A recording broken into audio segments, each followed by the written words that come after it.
Hello everybody, this is some nighttime philosophy, and actually a special video to a rather special girl, who I will just say their age right now adds to the number 11. And like Michael the Good Reptilian, this person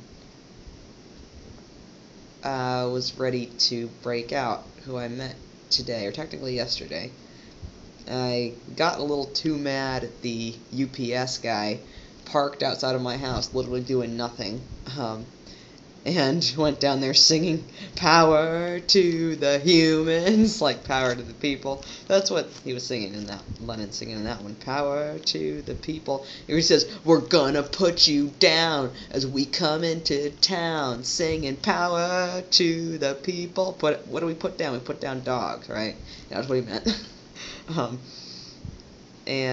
With this person, so I ended up getting 5150'd, which was just BS. And obviously I left 7 hours later, so I wasn't really 5150'd. They were like, okay, we'll let you go.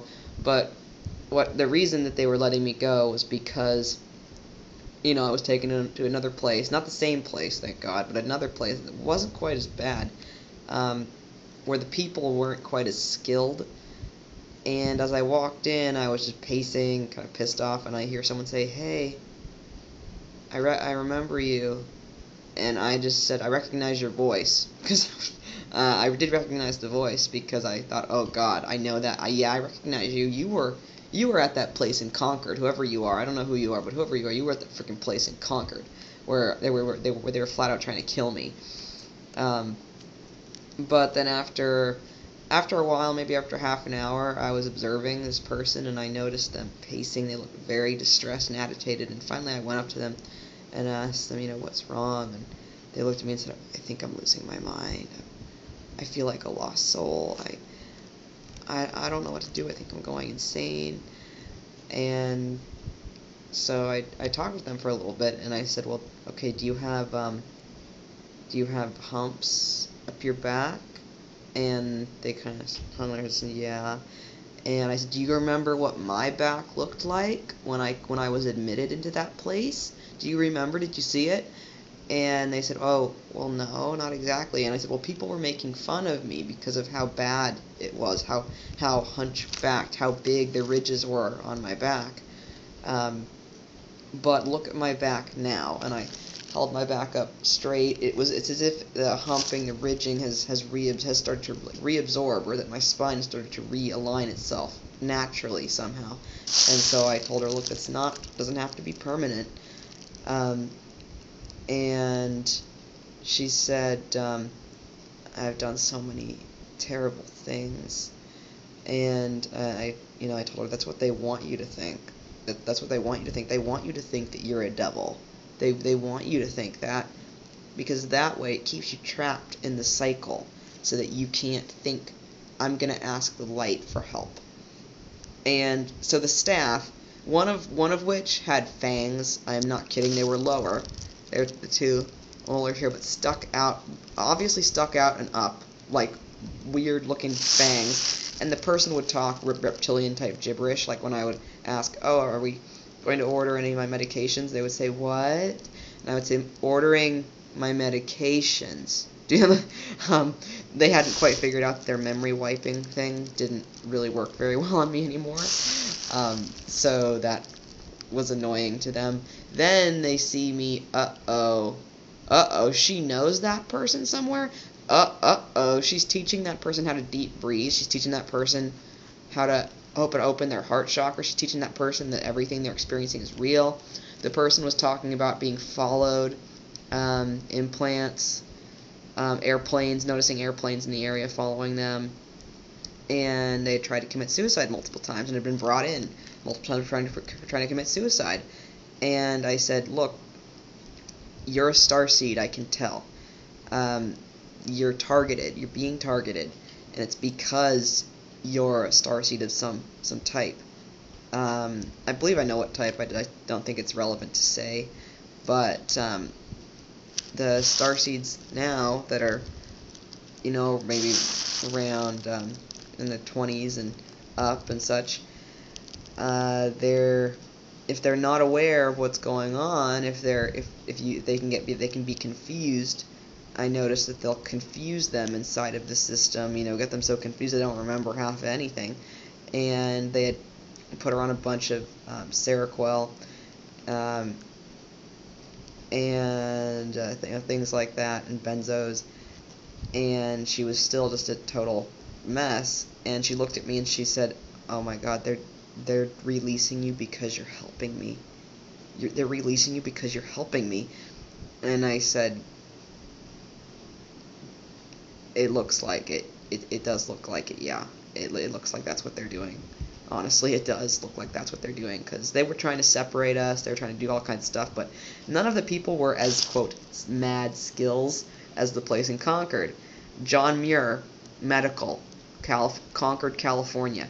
Boycott the whole freaking hospital. John Muir, medical, Concord, California. Satanists, sadists, sickos, okay? Yeah, sick. And so, I asked her, you know, when do you remember having the humping on your back? Were you born with it? And she said, well, no. I've been having, you know, these kinds of weird physical and mental and emotional problems since maybe I was 16. And so I continued to ask her about these things, and I asked her the critical question. You know, I said, this might sound a little weird, but, you know, do you consider yourself a human? And she just kind of looked around and she said, I don't know anymore. I don't know. And I said, that's okay. That's okay, 'cause whatever you feel is perfectly valid. What Kryon was saying is just you putting out the intent in this video to help this person, with the energy of that, anyone who sees it, who wishes intent to help them, will keep the intent going, he has a picture of momentum going. And so he said, just, you know, and this is see, I'm still wearing the blue hospital gown they made me wear, and I just put on random whatever over it, because us philosophers don't really care what we're wearing, because, yeah, whatever we wear is cool. And so I was there with her, and see, they were, you know, probably not going to give me any medications or whatever, and I actually thought to myself, oh my gosh, you know, I almost would pick to stay here in order to help her, because I said to her, you know, what it's like is that there's a door right there for you to walk out, and it's right there, and it's open, and you're right there, you know, on the ground, and you have to try and crawl. You have to crawl, get up, and you have to walk out the door, and you're right there. And I said to her, do you remember me talking about Jesus in the other place?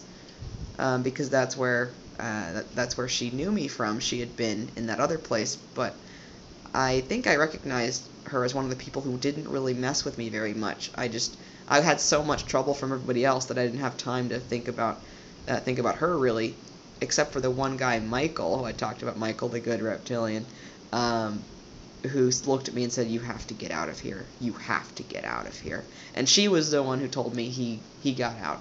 He got out when I asked her, you know, do you remember that guy Michael? She says, he got out. And I said, oh, thank God. You know, he was kind of next on the list for, and yeah, so that was good. So I told her, look, see here, I wrote down some information for her, and I told her, look, it's what's probably going to happen after you get out of this state of fear and powerlessness. You're probably going to get really angry. You're going to see everything that's been done to you, everything that's caused you to act this way, and you might get mad as hell about it, and that's okay. But see, they also feed off of that angry energy, so you have to elevate past that anger and thanking Teal Swan here, taking this all from you. And also, I guess I was told this myself too, but I explained to her how breathe the emotion into your body, then breathe it into the room, and feel it, allow it to transform. I didn't say transmute. I just told her transform by itself. But then they rushed me out with a taxi, like right then they're rushing me out of there, and crap, I can't explain how to get past any of that further, because she was pretty trapped inside of her own mind was kind of what it was. I asked her, do you feel sort of like you're trapped inside of your own mind? And she said, yeah, I feel like a lost soul. And so for the people out there that feel like lost souls, what Kryon told me is that I would be put into tough situations to run smack dab into these people who are right in a healing crisis or a crossroads, who have to either change or die. And I could see, oh wow, she was ready. That guy Michael, if I'd have been able to, I don't know, stay with him somehow, he was whatever he would consider himself, he was ready. He was doing it by himself. And when you see the people doing it by themselves already, or resisting by themselves already, that means that they're ready to try and really take big steps. So I asked the angels that were there, please take care of her, because she has to get out of this. She's ready to get out. Help her get out. She's ready. Help her get out. And so I explained to her, all you have to do is ask the light love source, not love. Ask the light, or if you're confused about it, just ask for Jesus Christ to help you. And you can say it 3 times if you want. You can put your hand on your chest if you say it when you want.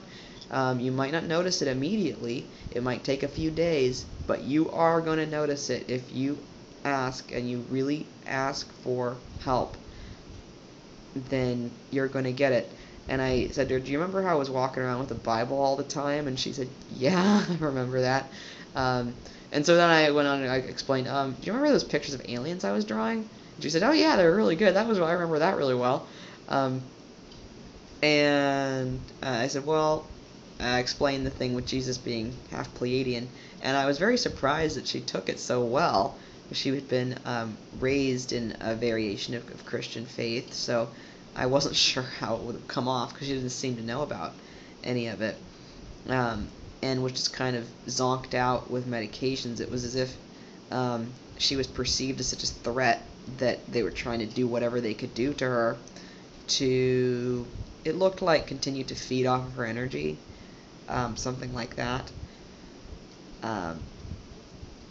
So all of you guys out there that may be, I don't know, maybe on assignment to be watching me with this, but at the same time you're like, you want to get out, you want out, there's a way out. And actually, Kelly Clarkson has a really, the I Do Not Hook Up song. She's, I see you through those bloodshot eyes. There's a cure. You found it. And yeah, she's right. But it's only the people that are ready. But apparently, I'm gonna start running into them, but not so much where I live, because where I live, it's as if people haven't figured out yet how bad it is, or it's like what Kryon says, they're too new to it. They haven't seen the horrors of it, really. They haven't really thought about when they die, what happens after that astrally, and how it feels like eternity, and then they cycle back to the same darn thing again, or whatever you do when you get into that prison system. Or when you're like me and you've broken out and you know that when you die you're waking up in your incubator, and they don't like that because it means that you're sovereign. If you take off, leave, and you're not stuck in the prison, you're not confused anymore, then they can't control you anymore. So, you guys, there is some hope. And I was so happy she told me that that guy Michael, the good reptilian, that he got released, that he got out. Because he was telling me, you have to get out. You have to get out.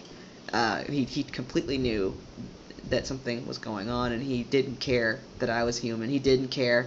He just looked at me and said, you have to get out. And, you know, remember I asked him, do you consider yourself human? And he just laughed. Like that. And, you know, I look and I see this two thick ridges up his back and the kind of spine. And I realized, oh, okay, you know, whatever, you know, that's fine. You know, it's like, you know, I don't care what animal color or whatever you are. I'm blue and look like this, apparently, up somewhere in space, in a different dimension or whatever. So, yeah, whatever you are, it's awesome. And so I was thinking about, you know, with Lennon, he, for some reason, he just came out of nowhere, that guy, in the grocery store too, listening to I'm the Walrus. I don't know what the heck was up with that.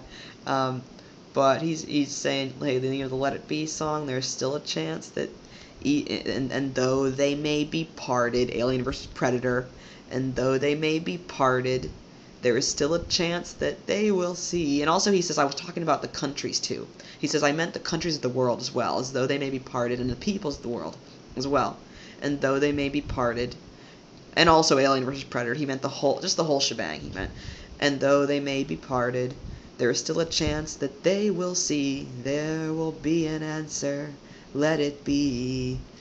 So he says, you know, it's going to be all right for those people. It's like he wants to, if any of those people ever see this, it's like John Lennon is saying to you, Michael the Good Reptilian, and person who I will not name for their protection, that you know, who isn't sure what they are right now, that they're going to be okay, because just the intent of another oh, funny, being told to kind of show this, what redhead will recognize this? Virgin de Guadalupe. So it's like she's praying, you know, and she's got her, you know, dark green on, which is like my favorite color, ironically. Which I know that was programmed into me when I was a kid. I know that was programmed because I realized a psychologist's carpet was the same dark green color. Who was a hypnotist who tried to do things to me, and then would erase my memory afterwards. That's why apparently I don't remember most of my childhood. So, you know, we've had these things done to us, and we've experienced all this stuff. But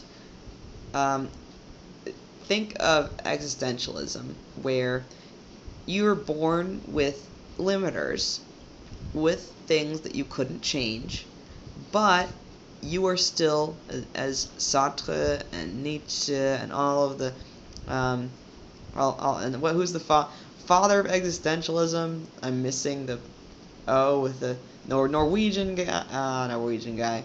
And my professor, he would be mad at me. We didn't study that though, so you know, we didn't exactly study that. But so all the all the fathers of existentialism would say you are still radically free.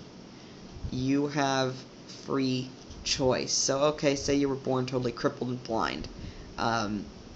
You still have the freedom to choose how you feel, to choose what you do. There might be your family there, your whatever, but they're not you. You are radically free. And that's the kind of concept that that we're sort of pushing right now. This whole radical freedom idea. It's radical freedom for everybody. And then kind of Kantian philosophy, where Immanuel Kant said that, you know, what the best thing to do would be just let people do whatever they want to do. He didn't say their spirit, he called it their reason. But he said, you know, man, we should have faith in man's reason to guide him. He doesn't need these laws to tell him what is right or wrong, because what is right or wrong can be different from one person to another. And to just trust man's reason. He didn't call it man's spirit, but I would say man's spirit. Trust the spirit. To know to do what is right for that person.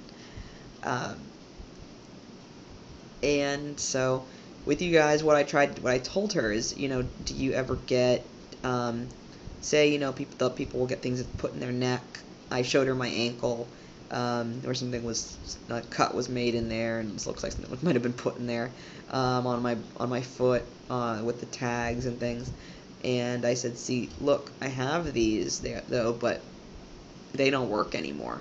They don't work anymore because of my brain pattern, my different wavelength patterns ends up being above what those implants can affect.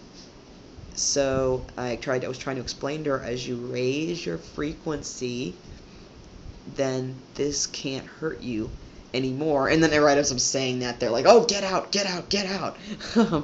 So then she said, they're releasing you because you're helping me. Oh my God. And she said, you're an angel. You're an angel. And I said, well, actually, in my town, at the library, there was this dad. While I was walking there using the computer, he just randomly said, walking angel, out of nowhere. And that's how reptilians will talk. You know, if they actually talk out loud, they'll say things randomly, you know, off into space. And the person is just meant to understand. Other reptilian or whatever is meant to understand it. So you guys, I told her with the implant stuff, you know, you take baby steps. So I would tell her, you know, I'd get stuff, you know, I'd have stuff happen, you know, to me, and I would get told, do this. And I wouldn't exactly, I would sort of do it, but I would do something slightly different. Say, I would get told, go to this one room. And I would go to the different room. Or I would get told to go outside, and I would instead sit on the balcony instead of walking outside. Or I would go into the living room instead of walking outside. I would walk into a different room, or into the bathroom. I would just do something other than what I was being told to do. Or, like for example, with my phone, blinking blue eye on it tries to screw with me and, you know, mess around with the phone. I look at it and say, I don't care. I don't care. Okay, you know, I'm just gonna do this however long it takes. And like what I keep hearing from Kryon is this Krista. This is like Survivor, outwit, outstand, outlast. Survivor. You have to outwit, outstand, outlast, and you just have to, you know, outlast is the big part. Outlast, because reptilians don't have a lot of patience. So the longer you hold out, the higher your probability is of success, apparently. So what he kept saying is, see, Krista, they're hitting you with stuff, but see, they're gonna see how it just doesn't work, and they're just gonna sit there like, what? It's not working. Why isn't it working? And then kind of give up and say, hey, you guys that control us, great yells, what do we do with her?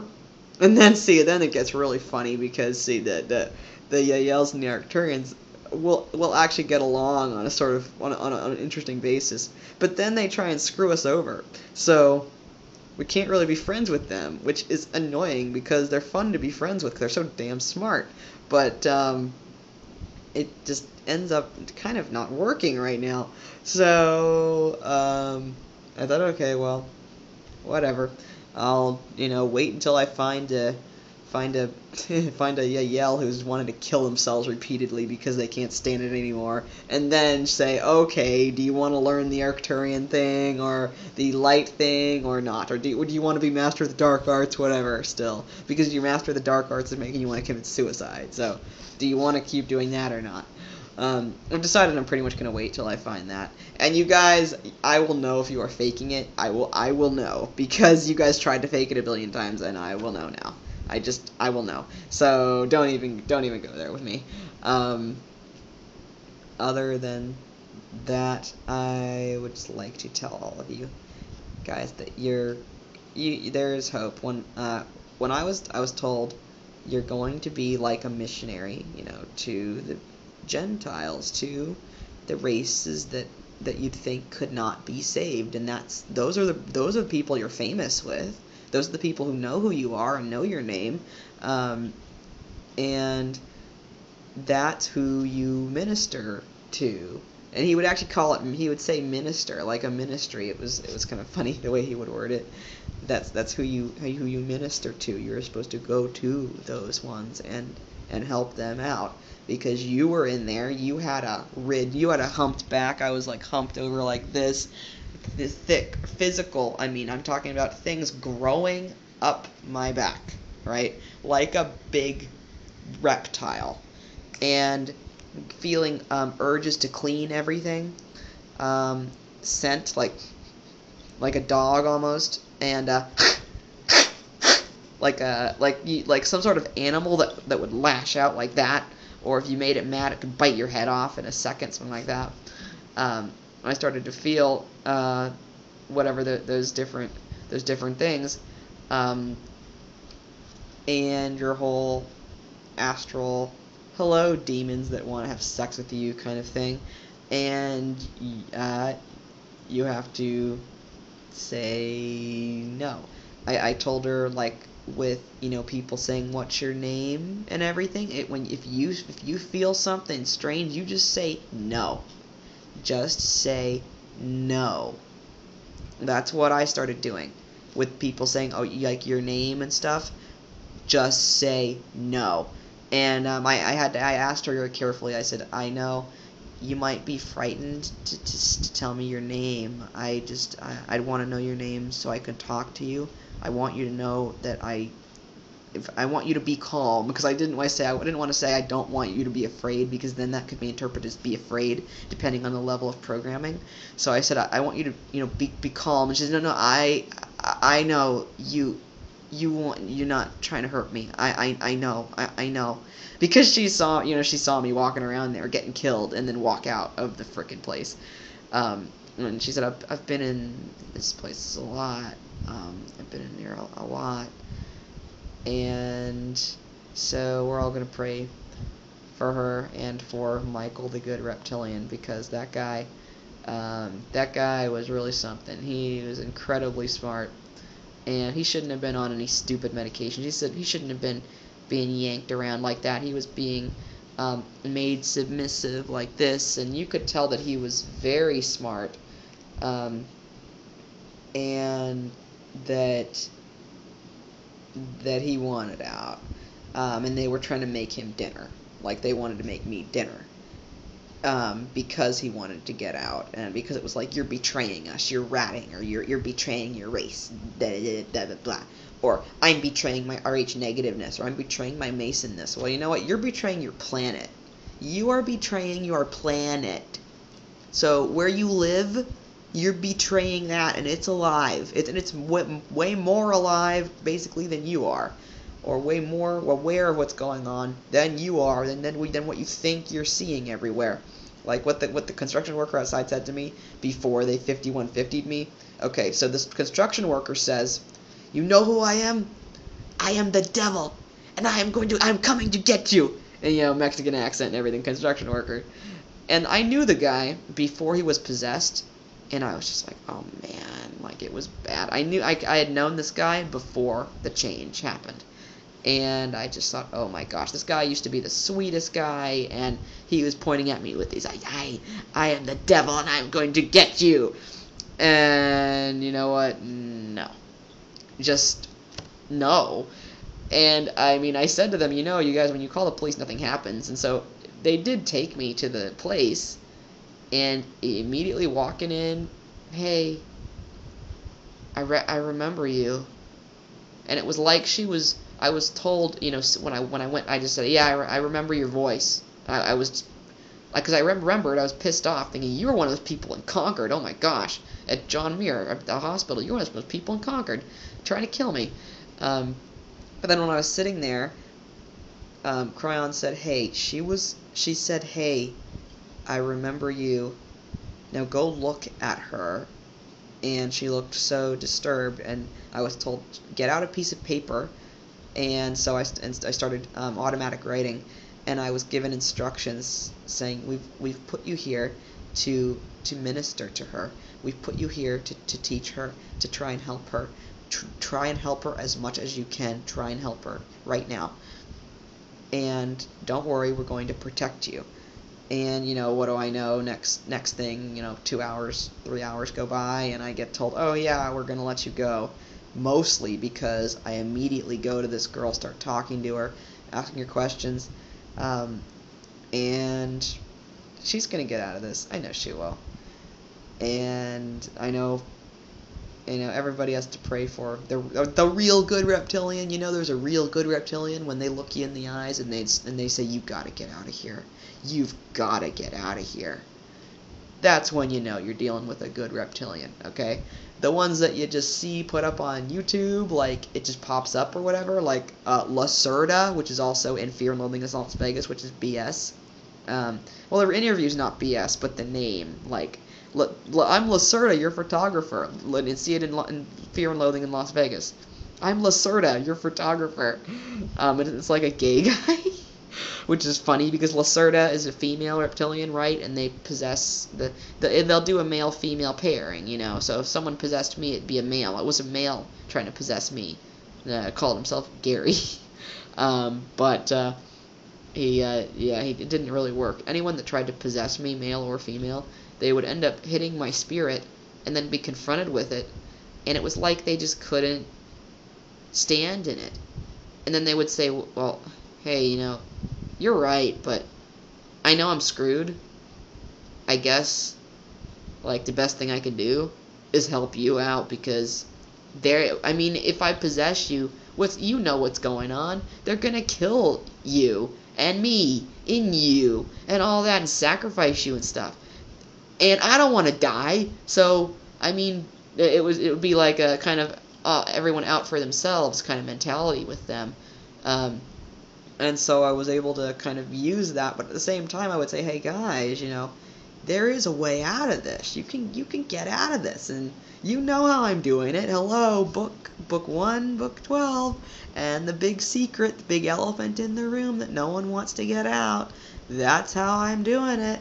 And follow the leader, this guy. He could show you the way out.